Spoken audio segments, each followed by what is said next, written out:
Relación neoliberalismo-globalización. Durante la década de 1970 se inició una crisis económica en los países capitalistas.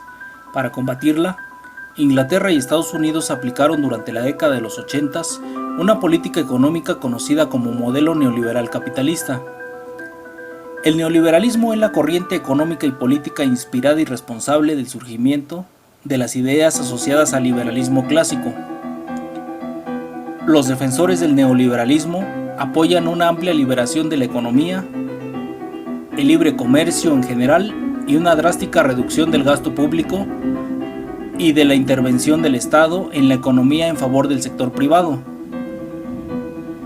La crisis de 1982 anunció para México el inicio de un proceso de restauración económica en el que ascendió al poder un grupo llamado los tecnócratas.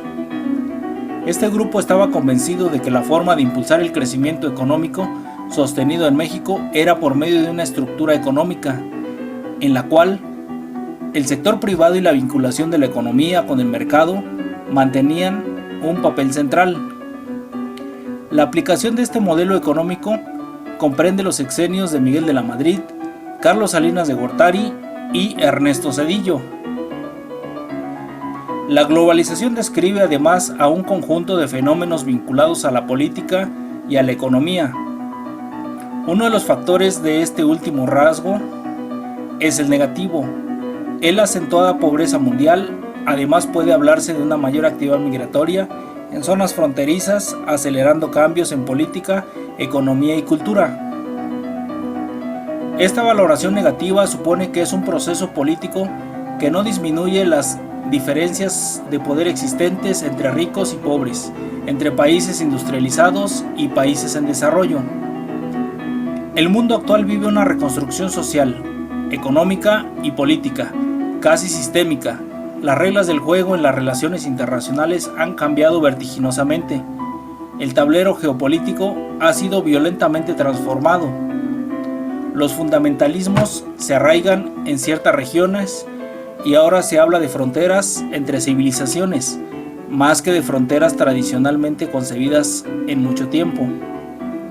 Para intentar comprender el fenómeno de la globalización en México, este debe ser apreciado como un fenómeno repetitivo en las pulsaciones de los ciclos históricos, ciclos que han propiciado el desarrollo del país.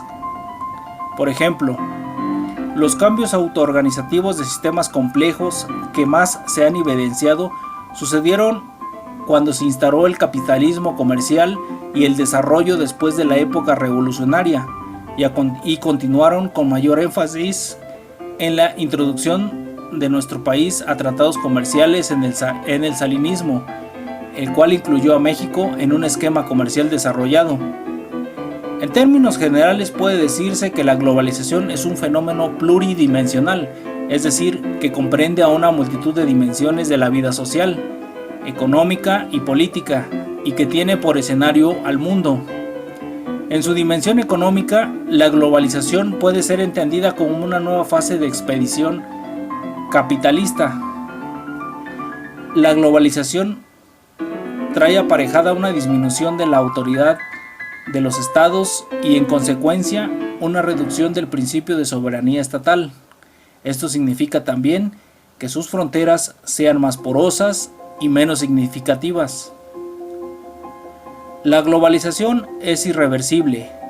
No es imposible que los países que intervengan en esta puedan conseguir resultados favorables por la vía de controlar o modificar algunas de sus facetas o resultados, pero el fenómeno en términos generales ha llegado para quedarse.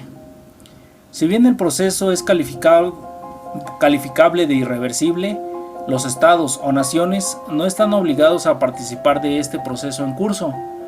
Pueden o no hacerlo, es decir, que hay márgenes para la elección. El proceso no es ni mecánico ni inevitable, tampoco es uniforme.